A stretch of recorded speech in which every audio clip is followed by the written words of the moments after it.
ऐसे महाराज जी सुना जाता है, या फिर जो पुरुष शरीर होता है ना, हाँ वो गर्लफ्रेंड बनाए, हाँ। ऐसे सुना जाता है केवल उसी को नरक मिलता है, या फिर स्त्री शरीर है उसको नरक नहीं मिलता। क्यों नहीं मिलता? क्यों नहीं मिलता? दोनों का एक दोनों का अपना जीवन है। अगर दोनों व्यभिचार करते तो दोनों नरक जाएंगे। अभी आपने पढ़ा नहीं है, पंचम स्कंद भागवत में पढ़ लेना। अगर लोहे की तपाई हुई मूर्ति पुरुष को चिपकाया जाता है तो पुरुष की तपाई हुई लोहे की मूर्ति में स्त्री को चिपकाया जाता है, नरक में जो ये दंड मिलता है, बलात्कार, जो आप परस्पर ये गंदी बातें गंदे आचरण करते हैं ना, ऐसे पुरुषों को धधकती हुई लोहे की मूर्ति में ऐसे आलिंगन के, और वहाँ ये थोड़ी कि मरना है, वहाँ वर्षों वर्षों का दंड मिलता है। तो ऐसे स्त्री को देखो, हम तुम्हें बता रहे हैं, गोस्वामी तुलसीदास ने लिखा है, पति बंचक पर पति रति करई, रो रो नरक कल्प शत परई। जो अपने वर्ण किए हुए पति का त्याग करके दूसरे पुरुष के साथ व्यभिचार करती है, वो रो नरक को प्राप्त होती है। तो जब तक वर्ण नहीं किया तब तक तो अधिकार ही नहीं है। तो ऐसा थोड़ी कि लड़का ने तो फिर वो नरक जाएगा और लड़की है तो उसके लिए विमान आएगा स्वर्ग से, ऐसा नहीं। पुरुष हथकड़ी दोनों की पड़ेगी ना अगर पाप आचरण करोगे। पुरुष अगर अपराध करे तो स्त्रियों की भी जेल होती है कि नहीं होती? तो स्त्री नरक नहीं जाएगी? हाँ, तो फिर ऐसी बातें क्यों मन में लाते हो? सत्य जो मार्ग है, बढ़िया प्रश्न किया, सत्य मार्ग यही है, जो कर्म जैसा करता है उसको वैसा ही फल मिलता है, चाहे स्त्री हो, चाहे पुरुष हो, चाहे जवान हो, चाहे बूढ़ा हो, चाहे कोई भी हो। अवश्य में वो भोक्तव्यम कृतम कर्म शुभाशुभ अशुभम, जो शुभ अशुभ का फल है उसे भोगना पड़ता है। इसलिए अभी जब तक शरीर स्वस्थ है भजन कर लो, नहीं पता नहीं कौन सी आदि व्याधि कौन सा कर्म आ जाए, तो अभी समय है। अगर अभी भगवान में चित्त लगा ले तो लगा लिए, नहीं तो मानो कैसी पत्नी मिले, कैसे बच्चे पैदा हों कि वो तुम्हारे सारे चिंतन को खींच लें। ऐसी एक भाई आए थे, बैठे थे, वो बहुत विकल थे, मेरी पत्नी ने तलाक कर लिया और एक बेटा मेरा है, मैं बहुत आसक्त हूँ, और वो उसके हिस्से में चला गया। अब देखो ये वो उसके हिस्से, अब मैं रात दिन व्यथित हूँ कि मैं अपने बेटे को कैसे उन्नति कराऊं। बहुत वो व्यथित थे, कह रहे थे मैं कैसे, अब ऐसे क्या मायाकृत चित्त जहाँ अपरित है, भगवान का भजन करो, एक ही उपाय, वही मोह पास काट सकते हैं, नहीं तो मोह की फांसी बहुत प्रबल है। तो ये अभी समय है, अभी अपने चित्त को इतना बलवान बना लो कि हर परिस्थिति में सहकर हम आगे बढ़ जाएं। ठीक है बच्चा? महाराज जी, श्री जी की शरणागति वाणी से तो हो जाती है कि श्री जी मैं आपकी शरण में हूँ, मन से कैसे? यार तुम अगर राधा राधा जपो तो सब हो जाएगा। राम नाम मणि दीप धर जीह देहरी द्वार, और तुलसी भीतर और बाहरो जो चाह सुधियार। बाहर भी आनंद रहेगा और अंदर भी ज्ञान का प्रकाश हो जाएगा, आंतरिक शरणागति भी हो जाएगी। नाम राधा राधा कहने में क्या पैसा लगता है? राधा राधा बोलते जल्दी जल्दी बोलना चाहिए महाराज, या फिर आराम आराम से? बहुत आराम से बोलो, जल्दी कोई गणना से श्री जी थोड़ी प्रसन्न होते हैं। जल्दी नाम लेने से ज्यादा नाम आ जाएंगे तो फिर उससे ज्यादा कल्याण होगा।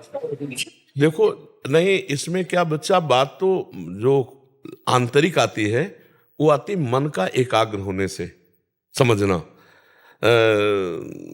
कर्मे तो माला फिरे मनुआ फिरे चहो, इसे सच्चा भजन नहीं कहते। कर का मन का डार दे, मन का मन का फेर, मन की माला। तो अब जैसे हम कह रहे धीरे से राधा नाम जप, तो अब जैसे लिखा राधा राधा, अब इसमें तो राधा राधा राधा राधा, और मन भाग जाएगा संसार में। देख रहा, मन संसार के इसमें नहीं भाग पाएगा बच्चा, इसमें थोड़ी देर में तुम थक जाओगे। बंद करो यार, ये तो मतलब देखो, आप लिख के देखो और फिर अंदर बोलो राधा, सुनो उसे कान से, और लिखा राधा राधा। अब ये मन के द्वारा भजन होगा, बिना मन को लगाए नहीं हो सकता, ये भजन नहीं हो सकता। और बात करते हुए गुड़िया सरकार है तो वो भजन तो हमारी समझ में नहीं आता कि गुड़िया किसकी सरक रही, मन का जो तुलसी जी का ऐसे सरक रहा है, और बात करते हुए चले जाए तो हम सोच रहे वो चल का या काय को रहा है। भाई राम बोला फिर ऐसे किया, राम फिर ऐसे किया, तो वो समझ में आ रहा है। अब बातचीत कर रहे हो, माला भी चल रहा है, तो माला किसका चल रहा है? वो तो दिखावटी नाटक हुआ ना, ऐसे बच्चा नहीं। और जल्दी जल्दी जैसे तुम्हारा मन कहे अभ्यास का, तो कुछ दिन जल्दी जल्दी जप लो, और जब स्वाद लेने की बात आएगी तो अपने आप जल्दी रुक जाएगा। फिर राधा राधा राधा। अभी बच्चे हो जानते हैं, 1000 बार राधा राधा राधा राधा राधा राधा राधा, समझ रहे हो? और 100 बार और 1 बार, इतना अंतर है। जो 1 बार बिल्कुल चिंतन सामने लिखा है राधा, 1 बार राधा तो 1000 बार राधा राधा राधा राधा, और 100 बार उपांशु, 1 बार मानसिक। समझ गए नहीं? शास्त्रीय पद्धति 10 गुना अंतर होता चला जाता है। 1000 बार राधा राधा राधा राधा राधा, फिर 100 बार बोला,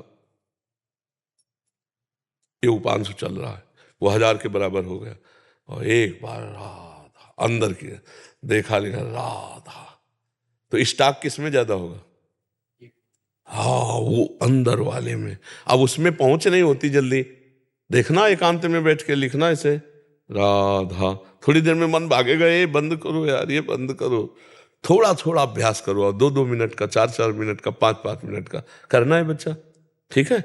और ये सबके लिए, कोई आपके लिए नहीं, सबके लिए प्रार्थना है कि सबका मंगल भगवान नाम से होता है। जो नाम प्रिय हो, राम कृष्ण हरि राधा, जो नाम हमारे भगवान के अनंत नाम है। हम वृंदावनवासी राधा उपासी, इसलिए हम राधा राधा, जो राम उपासी हो राम राम, कृष्ण कृष्ण हरि हरि, नारायण नारायण, विट्ठल विट्ठल, जो भी बोले। हमारे सामने तो जो सिख परिकर आते हैं वो तो वाहेगुरु, तो वाहेगुरु का खालसा वाहेगुरु की फतेह, क्योंकि वाह गुरु वही तो दुआ धन्य है, वही तो गुरु धन्य है। तो हमको तो हमारे प्रभु के अनंत नाम अनंत रूप, लेकिन एक प्यास होती है, जैसे गुरु जी ने हमें दिया, अब वो नाम का रटन हुआ, तो अब जैसे राधा नाम, तो सब नामों में सर्वोपरि हमारे लिए राधा राधा बोलोगे तो एकदम लगेगा अपनी छाती ठंडी हो गई। अपना प्यार होता है ना, तो ये जब हमसे पूछो कि आप बताओ क्या जपें, तो हम कहेंगे राधा राधा जपो।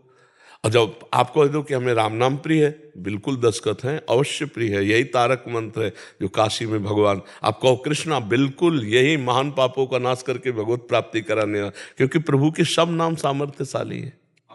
शेरी जी हैदराबाद से।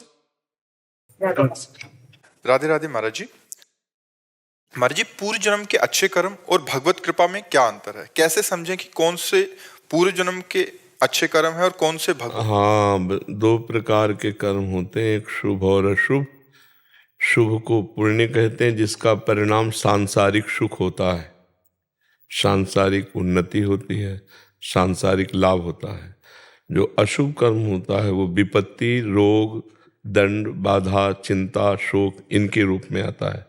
लेकिन जो कृपा होती है वो संत समागम, भगवान के नाम जप में रुचि, भगवान के लीला धामों में आसक्ति, भगवान की लीला चरित्र सुनने का सौभाग्य, ये कृपा से होता है। अब मोहि भाव भरोस हनुमंता, बिनु हरि कृपा मिले नहीं संता। संतों का मिलन भगवान की कृपा। अब धाम आए तो प्रथम यथामति प्रणमो श्री वृंदावन अति रम्य, श्री राधिका कृपा बिनु सबके मन न गम्य। महारानी जी की, प्रिया जी की कृपा के बिना कोई मन से भी नहीं सोच सकता कैसा होगा वृंदावन। अगर वृंदावन आए हो तो मेरी लाडली जी ने अपार कृपा की है। जिनको वृंदा विपिन है, कृपा तिन्हीं की है, कृपा शब्द आता है। अब नाम जब तो हरिवंश कृपा, हरिवंश कहें, हरिवंश कहें, हरिवंश लहें। प्रभु की कृपा से ही प्रभु का नाम जप किया जा सकता है, और जो प्रभु का नाम जप करता है वो प्रभु की कृपा से प्रभु को प्राप्त करता है। तो कृपा में और शुभ कर्मों में अंतर ये है कि शुभ कर्म आपको बहुत से बहुत सांसारिक लौकिक सुख, लौकिक अनुकूलता, लौकिक स्वस्थता, लौकिक संपत्ति दिला सकते हैं, लेकिन मन की शांति नहीं। और भगवान की कृपा से साधु समागम, नाम में रुचि, धाम में प्रीति, भगवत लीला कथा श्रवण में रुचि, इससे परम शांति की प्राप्ति होती है, परम आनंद की प्राप्ति होती है। बात समझ में आया? कृपा और शुभ कर्मों में जमीन आसमान का अंतर है। किसी के इतने बड़े पुण्य नहीं है कि हम जो है मनुष्य शरीर प्राप्त करते। ये कबहू का करि करुणा नर देही, और देत ईस बिनु हेतु सने ही। हमें तो कृपा ही कृपा नजर आ रही। हमारे तो पुण्य तो क्या, हमारे तो पाप प्रकट हैं, पुण्य क्या कर पाते। ये तो कृपा ही है, कि जो हमें मनुष्य शरीर दिया, हमें भजन मार्ग का परिचय दिया, भजन में लगाया, धाम आदि का वास दर्शन आदि, ये सब कृपा है, सब पर कृपा बरस रही है। बस उस कृपा की अवहेलना करके जो भगवत विमुख आचरण किए जाते हैं, इसलिए कृपा का अनुभव नहीं हो रहा। नहीं, भगवान कह रहे सब पर मोर बराबर दया, बराबर दया भगवान की, सबके ऊपर बराबर कृपा है। अब हम भगवान की कृपा का आस्वादन करें। जैसे हम ऐसे करें तो कुछ नहीं पी सकते, ऐसे करें तो पान कर, तो भगवान की कृपा बरस रही, हम उसका पान करें, नाम जप करें, पापाचरण न करें, भगवान की कथा सुने, माता पिता की आराधना करें, परिवार में सुख भावना लाएं, सब में भगवत भाव करके सब कुछ।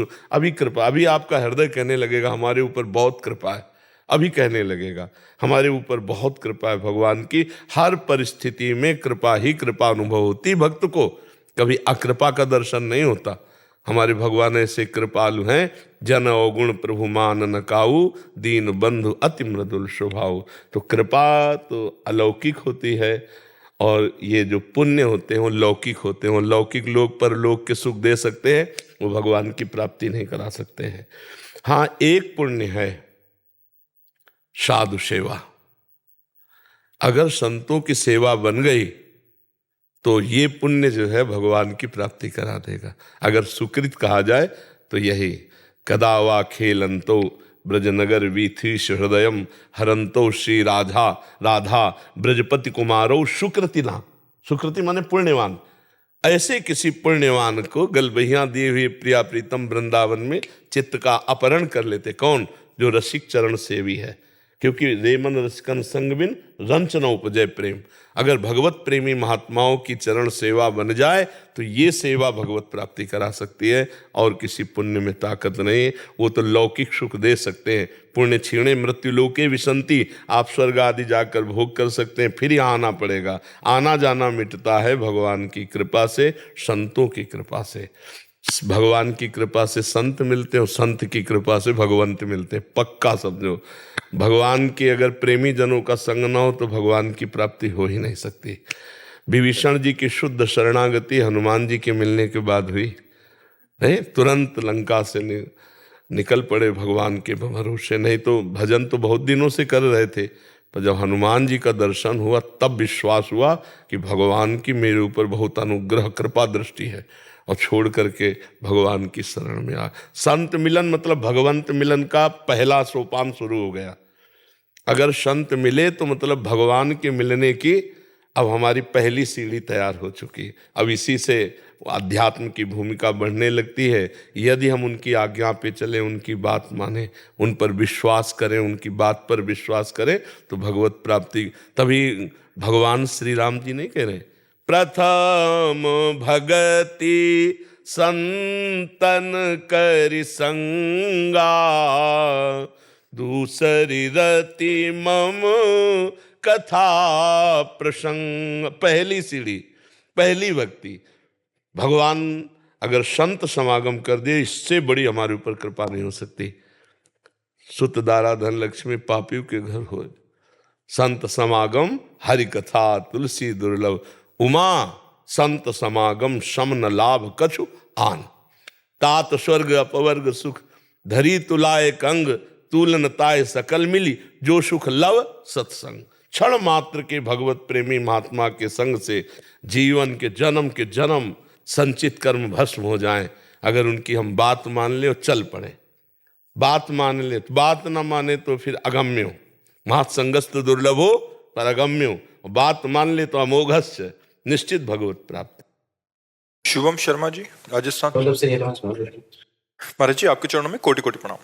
महाराज जी, आपका सत्संग सुनने के बाद कुछ देर तक तो लगता है कि वैसा ही करना चाहिए, लगन भी रहती है, मगर महाराज जी भगवत प्राप्ति की ओर और इसके बाद वही आचरण और भोगों में मन लग जाता है। महाराज जी, इसे स्थायी कैसे करें? हाँ, स्थायी क्या है कि जब तक आप नाम जप स्थायी नहीं करेंगे तब तक ये सत्संग का प्रभाव होता है, संत प्रभाव होता है। कि अब जैसे हमारे इत्र लगाए तो आपको खुशबू मिली, थोड़ी देर हम निकल गए तो खत्म। अगर फूहा आप कान में लगाए हो तो बराबर खुशबू रहेगी ना। तो संतों में जो एक वाणी में, उनके दर्शन में, उनमें जो पावर होता है सत्संग में, वो आपको मिला।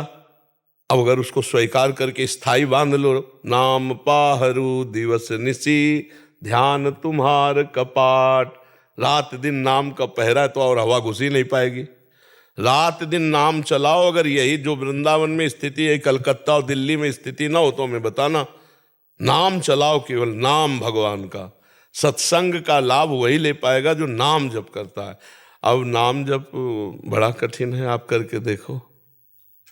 नाम जप की लगन ऐसी लगे जैसे गरीब आदमी एक एक रुपया कमा के रखता है, ऐसे एक एक नाम भगवान का, राम राम राम, राधा राधा राधा, हरि हरि हरि, कृष्ण कृष्ण कृष्ण कृष्ण कृष्ण। अब अंदर चल रहा है, बाहर से काम कर रहे हैं, संसारिक कार्य कर रहे हैं, अंदर ही अंदर नाम चल रहा है। देखो तुम्हें रोना आने लगेगा, जहाँ हृदय निर्मल होगा रोना आने लगेगा। पर मतलब नाम चलाना थोड़ा कठिन। माया ऐसी धूल फेंकती है कि सब भूल जाए, सब भूल जाए। ऐसा है, घंटों भूल जाए प्रभु को, ऐसी माया है विचित्र। अरे पूरा जीवन का जीवन भूल करके नष्ट कर दिए। ये तो अवसर मिला है सत्संग सुनने का, और हम आप सब बच्चों को धन्यवाद देते हैं कि आप सत्संग सुनते हैं इस अवस्था में। नहीं तो ऐसी पगली अवस्था है ये कि इसमें उद्दंडता ज़्यादा सुहाई देती है। मायाकृत विलासिता, भोग, नशा, गंदी बातें ये ज़्यादा अच्छी लगती हैं। माया का ऐसा प्रभाव, ये तो बड़े कृपा पात्र जन हो कि आप बच्चे होकर सत्संग सुनते हो, आप बच्चे होकर माया के प्रभाव को जानने लगे हो कि सत्संग का प्रभाव ये और माया का प्रभाव ये। कितनी बढ़िया बात है, आप जानने लगे हो कि ये माया का प्रभाव है और ये सत्संग का प्रभाव है। निरंतर सत्संग का प्रभाव हमारे ऊपर कैसे बना रहे, तो फिर अव्यावृत भजनात्, देवर्षि नारद जी कहते हैं, अखंड भजन का अभ्यास करो। भगवान के नाम स्मरण का श्वासा श्वासा नाम जपे, दुविधा रहे न कोई। अगर श्वास श्वास में नाम जप कर रहे तो निश्चित भगवद आनंद मिल जाएगा। नाम श्वास दो बिलक चलत हैं, इनको भेद न मोह को भावे, श्वास नाम नाम ही श्वासा, नाम श्वास को भेद मिटावे, रोम रोम जब रग रग बोले तब का स्वाद नाम को, आनंद आ जाएगा। आप चलो नाम जप करो, जो सत्संग में सुना वैसे आचरण उतारो तो हर समय आनंद बना रहेगा। अभी थोड़ा समय लगेगा क्योंकि पहले मन के पाप नष्ट होंगे, पाप प्रवृत्ति नष्ट होगी। अभी इतने यात्रा कठिन है, और आनंद जहाँ मिला फिर क्या कहना, फिर तो मन घसीटता चला जाता है, फिर तो अपने आप लोभ जागृत हो जाता है। बात करते हुए भी वो नशा चल रहा है, वो बंद थोड़ी हो सकता है। जैसे हम आपसे बात कर रहे हैं तो क्या नाम जब बंद हो गया क्या? बिल्कुल नहीं। तो आप कहते हो कैसे हो सकता है? जैसे आप हमसे बात करते हुए संसार की बातें सोच लेते हो, डबल काम कर लेते हो ना। सत्संग भी सुन रहे हो और कुछ और भी हो रहा है, बाजार भी जा रहे हो, काम भी कर रहे हो, लड़ भी रहे हो, हर बातें अंदर शुरू रहती हैं। आप देख लो ना इसके, ये एक जगह केवल यहीं टिका हो, एक बिल्कुल इसी शब्द पे, ऐसा नहीं है। बहुत चतुर है, कहीं ना कहीं खिसक जाता है। तो इसमें पावर है, उसके पावर को भगवान के स्मरण में बात कर रहे हैं, लेकिन राधा नाम का लेखन चल रहा है। तो आपसे बात करते हुए भी हमारा अखंड नाम चल रहा है। तो ये कैसे हुआ? ये अभ्यास से हुआ। करत करत अभ्यास के जड़ मत होत सुजान, रस्सी आवत जात ही सिल पर होत निशान। बढ़िया अवस्था है, खूब चक्क भजन करो। एक भाई आए थे कल परसों, उन्होंने कहा कि जवानी भोगों के लिए, बुढ़ापा भजन के लिए, आप भजन के लिए जवान लोगों को क्यों कहते हैं? तो हम कहा भैया हम प्रत्यक्ष उदाहरण देते हैं कि हमने कभी पिस्तौल हाथ में पकड़ी नहीं। अब हमसे कौन निशाना लगाने की बात तो हम चला भी नहीं पाएंगे। क्यों? क्योंकि हमने कभी पकड़ा ही नहीं, कभी अभ्यास नहीं किया। जवानी भर भोग भोगे, बुढ़ापा में माला पकड़ाओगे, माला चला लेगा, निशाने पे चल लक्ष्य मार देगा वो। अरे जब जिंदगी में, अच्छा अब आर्मी का आदमी है, उसने पिस्तौल का अभ्यास किया जवानी में, तो बुढ़ापे में भी बिल्कुल ठीक निशाने पे गोली मारेगा। और अपने अभी नहीं मार सकते क्योंकि पता ही नहीं है ना। तो जिसको पता ही नहीं कि मन कैसे भगवान में लगाया जाता है, तो बुढ़ापे में प्रपंच में लगेगा, भजन में नहीं लगेगा। ये अवस्था, वैसे प्रहलाद जी ने तो कौमार अवस्था से कहा है, कौमार अवस्था से भगवान का भजन करे तो बहुत लाभ। पर चलो अब इसमें चलो, अधिक से अधिक नाम जपने का इसमें, और ये बॉयफ्रेंड गर्लफ्रेंड वाला रोग न चढ़ने पावे। अभी तक नहीं चढ़ा ये। अच्छा अभी तक नहीं? अच्छा हाँ, बच्चा बिल्कुल दूर रहना, भगवान बचावे। इसमें बहुत मतलब आंतरिक हानियां हैं, अपवित्रताएं हैं, और एक दूसरे में बहुत तरह के दोष ब्लैकमेल कर, बहुत तरह की गंदगी उपस्थित हो जाती है, जीवन बर्बाद हो जाता है। ये बच्चों को ये जो आज का समय चला है ना, इससे बचना चाहिए। बिल्कुल, हम दोस्ती करने के लिए किसी को नहीं रोकते। दोस्ती करो, पवित्र दोस्ती करो, गंदे आचरण मत करना, कोई परेशानी नहीं दोस्ती में। बच्चा बच्ची स्कूलों में जैसे पढ़ते थे, कोई परेशानी नहीं। लेकिन गंदे आचरण करना दोस्त का काम थोड़ी होता है। दोस्त का काम होता है गंदे आचरणों से बचाना। हम आपको दोस्त बनाए, लेकिन हम गंदे आचरण ना स्वयं करेंगे ना आपको करने देंगे। कुपंथ निवार्य सुपंथ चलावा, जब कुपथ से हटाकर सुपंथ में चलावे वही मित्र, और जो कुपंथ में चला दे वो तो शत्रु होता है। तो आजकल बच्चे बच्चियां सब समझ नहीं रही, और बहुत खिलवाड़ हो रहा है। दोस्त बनाया और महीना 2 महीना 4 महीना बाद वो ब्रेकअप कर लिया, और हर दोस्त से मित्रता गलत ढंग से। अब क्या चरित्र तुम्हारा रह गया और क्या चरित्र तुम्हारे दोस्त का रह गया। चरित्रहीन जीवन, जब ब्याह करोगे तो 1.5 साल में तलाक वाली बात आ जाएगी, क्योंकि उसको पसंद नहीं आएगा एक जगह टिकना, आपको पसंद नहीं आएगा एक जगह टिकना, 4 जगह में दोनों के मन में खटपट पैदा होगी, अलग हो जाओगे। सच्ची गृहस्थी, पवित्र गृहस्थी दोस्त बनावे तो जीवन निर्वाह के लिए, तो जो पवित्र दोस्त होगा वो तो जीवन निर्वाह कर सकता है, और जो व्यभिचारी दोस्त है वो जीवन निर्वाह नहीं कर सकता। तो हमें लगता है नए बच्चों को बहुत इस विषय पर सावधान रहना चाहिए। तब तक संयम से रहो, ब्रह्मचर्य से रहो, दोस्ती करो। हमें दोस्ती में कोई भी दोष ना हो, दोस्त को उन्नतिशील बनाओ। दोस्त को जब तक तुम किसी डिपार्टमेंट में नहीं अपने जीवन को समर्पित करते, तब तक हम आप मित्र रहेंगे, लेकिन फिर बाद में माता पिता की सहमति से पाणी ग्रहण करो, आजीवन ऐसे चला जा। तो अब ये जो गंदे आचरण छोटे छोटे बच्चे 12, 14, 15 के बच्चे हैं, और वो मोबाइल की कृपा से गंदे आचरण सीख गए, गंदी बातों में। तो धन्य है जो नवयुवक होकर के, नव किशोर होकर सत्संग सुनते हो, अपनी बुद्धि को भगवत मार्ग में लगाने की चेष्टा करते हो। विशेष कृपा आपके ऊपर भगवान की है, आप लोग अच्छे से चलो, किसी के आशीर्वाद की जरूरत नहीं। अपना आचरण ही अपना आशीर्वाद या श्राप बनता है, ध्यान रखना। अपना आचरण गलत हो गया तो किसी के साप देने की जरूरत नहीं, अपने आप नष्ट हो जाओगे। और अपना आचरण अच्छा है तो किसी के आशीर्वाद से मांगने की जरूरत नहीं, अपने आप उन्नतिशील हो जाओगे। महाराज जी, मैं शॉर्ट पुट थ्रो करती हूँ, गोला फेंक। गोला नहीं मतलब गोला लोहे का गोला फेंकते हैं। अच्छा, बहुत तो मैं भारत के लिए आगे और मेडल ला सकूँ। बिल्कुल बिल्कुल, अभ्यास परायण रहिए। अभ्यास बहुत बड़ी वस्तु होती है, तो उत्साह रखिए और अभ्यास परायण रहिए, और सफलता असफलता में हर्ष शोक से ऊपर उठिए। असफलता में निराश मत होइए, हमारा अभ्यास चूक गया, और सफलता में अभिमान मत कीजिए, तो आगे बढ़ते चले जाएंगे।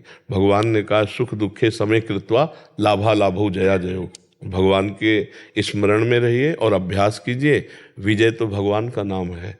जब आप अभ्यास करोगे और भगवत स्मृति, तो विजय निश्चित प्राप्त होती है। पहले हम उदास होते थे, पर नहीं, अब उदास होने की आप जरूरत। बोलते हो ना भगवत अंश है, उस नाम से सब बदल। हाँ, और ये मेरे पति हैं, ये भी खेलते हैं। जी जी, और बहुत प्यार से रहो। आज के समय का रंग न चढ़े। एक बार जिसको जीवन में हाथ पकड़ा उसकी सब बात सहे, और प्यार के द्वारा पूरा आजीवन निर्वाह करे। हमारे भारत की संस्कृति है, ये संस्कृति नहीं तलाक दे देना या अलग हो जाना या ऐसे, ये संस्कृति नहीं। एक दूसरे की बातों को सहें। अगर वो गुस्सा है तो आप शांत हो जाइए, आप गुस्सा हैं तो आप शांत हो जाइए। उनकी कोई कमी है तो मित्रवत सामने रखकर एक दूसरे की कमियों को दूर करें और आजीवन एक साथ रहें। यही हमारे भारत की धर्म पद्धति है। नहीं, ये पद्धति नहीं, बहुत घटिया बातें आने लगी। 1-2 साल ब्याह हुए फिर तलाक दे, क्या जीवन, क्या जीवन। आप विचार करके देखिए जी, बहुत अच्छे से जी जी। पर जी शादी आदि में दहेज आदि नहीं देने से कोई अपराध लगेगा क्या? ऐसा कोई शास्त्रीय नियम? अगर हम दहेज की मांग करते हैं तो ठीक नहीं है। पिता पक्ष, जो पुत्री का पिता पक्ष है, वो उदारता पूर्वक देते आए हैं, इतिहास साक्षी है, और वो देगा अपनी सामर्थ्य भर। नहीं, हर पिता के मन में होता है कि क्या अपनी बेटी को दे दे। जब जनक जी के आंसू आ गए तो परम ज्ञानी विदेहराज जनक जी, तो और कुछ बात जाने दो। पर वैसे हम पिता राक्षसों को कहते हैं जो खुद पुत्र और बच्चों का शोषण करते हैं, पुत्री आदि का, वो बात अलग है। मतलब ऐसे जो हमारे सामने उदाहरण आए उनकी बात अलग है, नहीं तो ये हमारी सोच में ही नहीं था कि पिता के द्वारा भला बच्चों के साथ ऐसा कैसे हो सकता है, अपने बच्चों के साथ। अरे अपने लाडले बच्चे हैं, पैर छुआ जाता है बेटी का, ऐसा पवित्र भाव रखा जाता है कि मेरी बेटी है, पूज्य भाव है। बकाया हमें लगता है दहेज मांगना नहीं चाहिए, योग्य वधू मिल गई यही सौभाग्य है, और वधू पक्ष खुद देता है, अपनी जान भर सब देते हैं, सबकी इच्छा होती है कि मैं दूं, पर जब से मांग होती है वो मांग मुझे लगता है ठीक नहीं है। आजकल बहुत बड़े स्तर पे क्या मांगा जाता है, और एक पहले से ये दहेज बहुत हानिकारक है, समाज में कुप्रथा समझो जो बहुत हानिकारक है। इसी के कारण बच्चियों का बहुत तरह से मतलब, हाँ अब मान लो एक किसान आदमी है, अब उससे कहा जाए कि 10-20 लाख रुपया, 10-20 लाख ही बहुत है किसान के लिए, क्योंकि वो एक खेती करने वाला आदमी जितने रुपए आएंगे गेहूं बेच के आएंगे, उसी में खाद है, उसी में पानी, उसी में परिवार का भोजन, उसी में परिवार की पढ़ाई और वस्त्र। अब वो उससे आप 20 लाख 25 लाख मांगो तो वो या तो खेती धरेगा और या फिर सोचेगा निपटाने की, कहाँ से 25 लाख दें। तो ये कुप्रथा जो है ये बच्चियों के प्रति अनादर बहुत जोर का कर रही है। अच्छा, कुछ दुष्ट ऐसे हैं जो दुष्ट हैं, हमारी दृष्टि में वो दुष्ट हैं, जो बहुओं को टार्चर करते हैं। तुम्हारे पिता ने दहेज नहीं दिया, केवल स्त्री और पुल्लिंग भेद होने में तुम्हारा पुत्र है इतना कीमती है, केवल लिंग परिवर्तन ही तो है, वो भी किसी की संतान है, तुम भी किसी की संतान हो, और ये संतान परंपरा इन्हीं से चलेगी, तुमसे नहीं चलेगी, केवल तुम्हारे संग सहयोग से इनसे चलेगी। तो ये पूज्य हैं। अगर ये आ गए धर्म पूर्वक हमारे घर को संभालने, इससे बड़ी और उपलब्धि क्या है। ये जो मांगना है पैसा, ये बिल्कुल। अब बहुओं को जो टार्चर करना है कि तुम्हारे पिता कह रहे थे कार देंगे, पिता की कार से चलने के लिए उत्साहित हो, अरे कमाओ, अपने बल से खरीदो और बहू को भी बैठा के घुमाओ है। बेटे के बल से लेना चाहो तो ये तो बहुत है हानि की बात। उसने बेटी दी है, वो अपना सब कुछ देने के लिए तैयार ही है, जो कुछ चुन्नी पुण्य है वो देते हैं, गरीब से गरीब आदमी देते हैं। हमने देखा है गांव के, वो कर्जा लेके करते हैं, कर्जा ले करके बर्तन भाड़े वस्तु देते हैं। अब उनसे कहो तुम कार दो, जिंदगी में साइकिल नहीं खरीद पाए, ब्याह में चल गया। हाँ, बहुत से परिवार ऐसे भी सामने आ रहे हैं महाराज जी, जो एकदम मना कर रहे हैं कि नहीं, हमें आपकी बेटी मिल गई। बहुत धन्यवाद, बहुत धन्यवाद। और हम कह रहे हैं कि भगवान उनका मंगल करेंगे, ये हम कह रहे हैं। रुपए से मंगल नहीं होता। किसी गरीब की बेटी अगर स्वीकार करोगे तो जीवन भर पूरे परिवार की सेवा करेगी। पढ़ना लिखना भी चाहिए, बच्चियों को पढ़ाना लिखाना चाहिए, नहीं तो ये अत्याचार जो करते हैं ना, उनको सही उत्तर, पूरे परिवार की धज्जियां उड़ जाती है। अगर दहेज प्रथा की रिपोर्ट हो जाए और अपने शरीर में कुछ भी गलत किया गया, मारपीट की गई और रिपोर्ट हो जाए, तो पूरे सास ससुर नंद देवर सबका स्वागत होता है, बढ़िया स्वागत होता है। तो दबने की जरूरत नहीं, पर हमें अपने समाज से प्रार्थना करनी है कि हमें पवित्र बहू चाहिए। हम पवित्र कह रहे हैं, सुंदर नहीं कह रहे।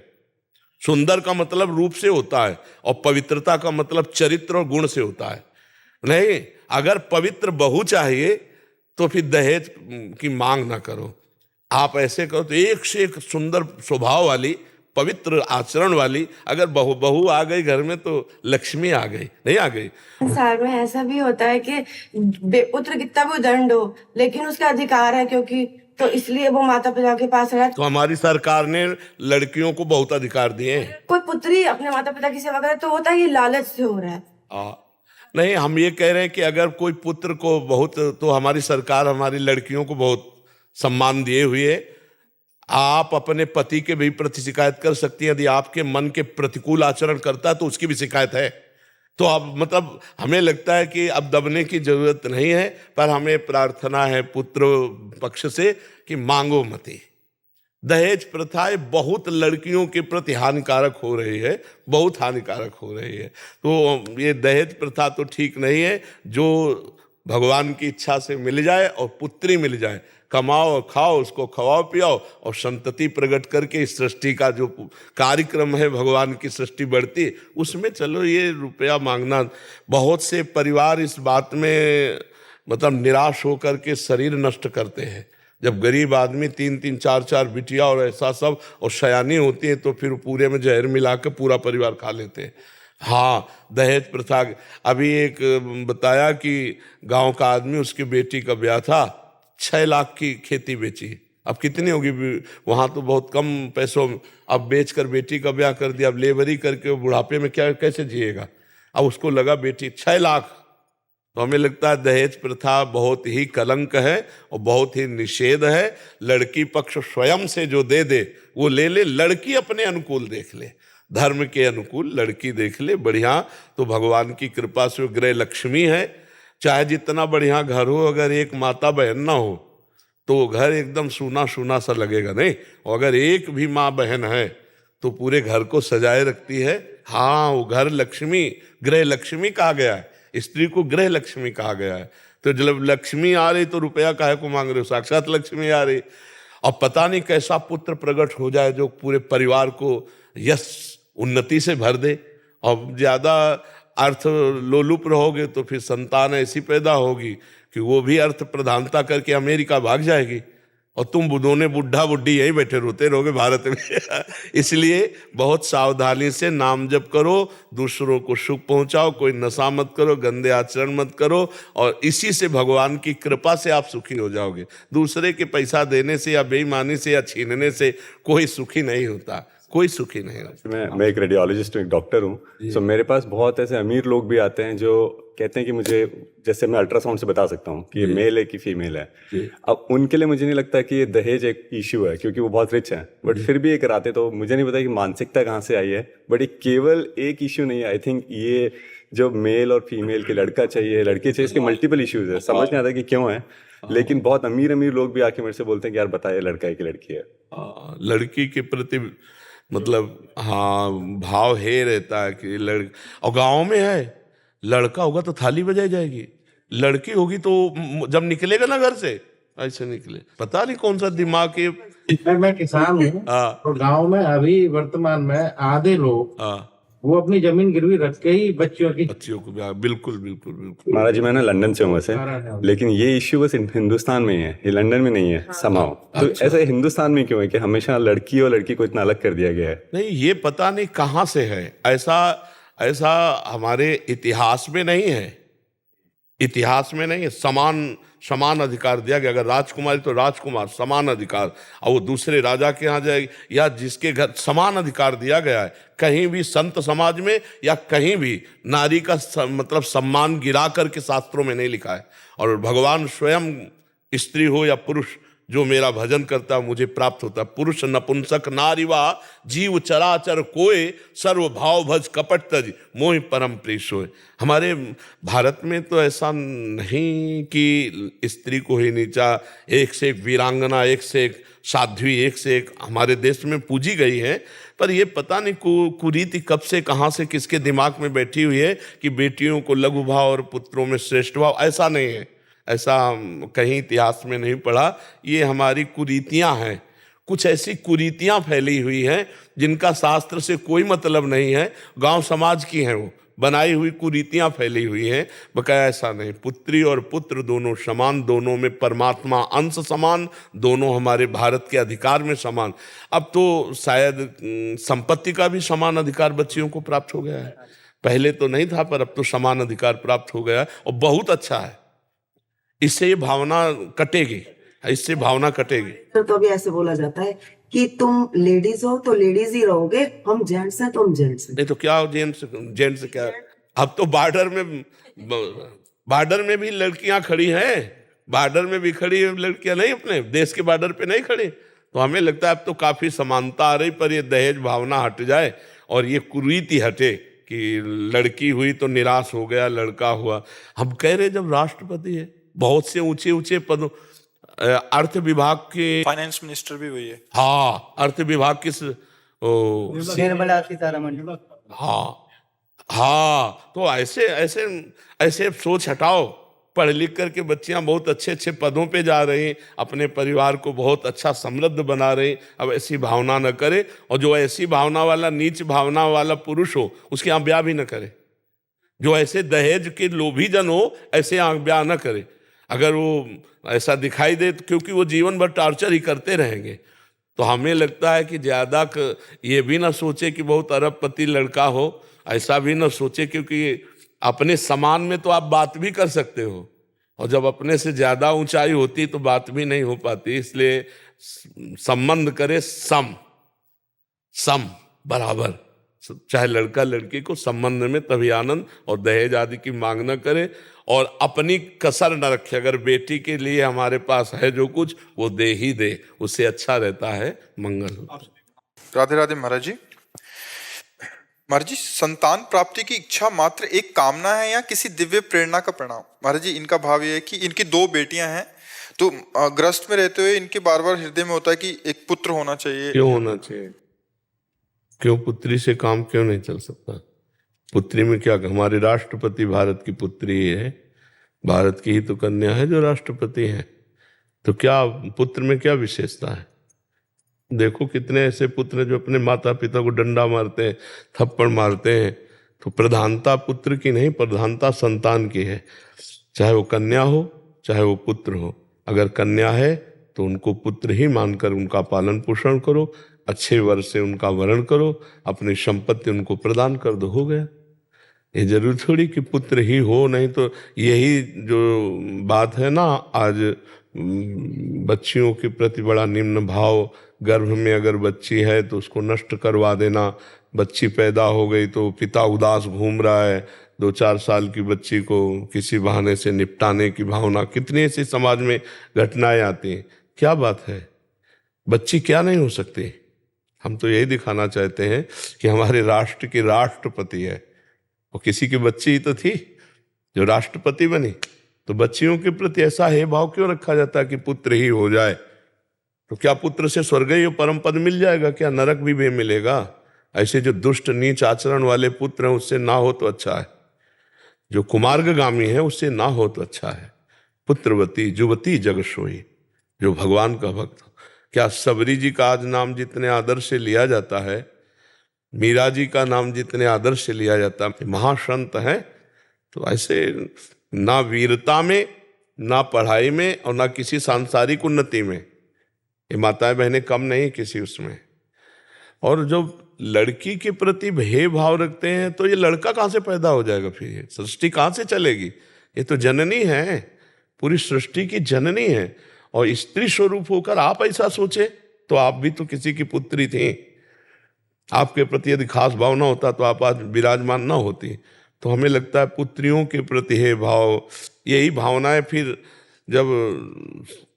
जबकि एक हमारे उसमें पढ़े लिखे संत भगवान है तो कहते हैं इसमें पुरुष का ही योगदान विशेष होता है। उसमें बताया कि ऐसे, अब हमें तो सब पता नहीं, अंग्रेजी शब्दों में बोल रहे थे कि अगर ये हो तो लड़की हो जाता है और ये हो तो लड़का हो जाता है। पुरुष में ही वो XY और XX। हाँ, औरतों में XX अंदर जो हाँ ऐसे हाँ वो अंग्रेजी से ऐसे बोल, सेक्स होता तो महाराज जी लड़की पैदा होगी, XY हो जाए तो लड़का होगा। तो फिर उसमें बताओ, उसमें बहू का क्या मतलब? जो कोसती है सास और परिवार के लोग कि लड़की पैदा कर रही, लड़का नहीं पैदा, उसके पास बटन है क्या कि ऑन लड़का और ऑन लड़की? ऐसे थोड़ी।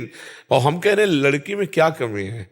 उससे भी तो हमको वही गति प्राप्त होगी, वही गति प्राप्त होगी जिसके गर्भ से पुत्री भगवान की भक्त और पतिव्रता और साध्वी, उसका परिवार तर जाए, 21 पीढ़ियां तर जाती, चाहे लड़का हो चाहे लड़की। तो हमें लगता है थोड़ा सा समाज में ये दिमाग में बैठा है कि इसको ब्याह करना होगा, दहेज इतना देना होगा, ऐसी भावनाएं लौकिक है।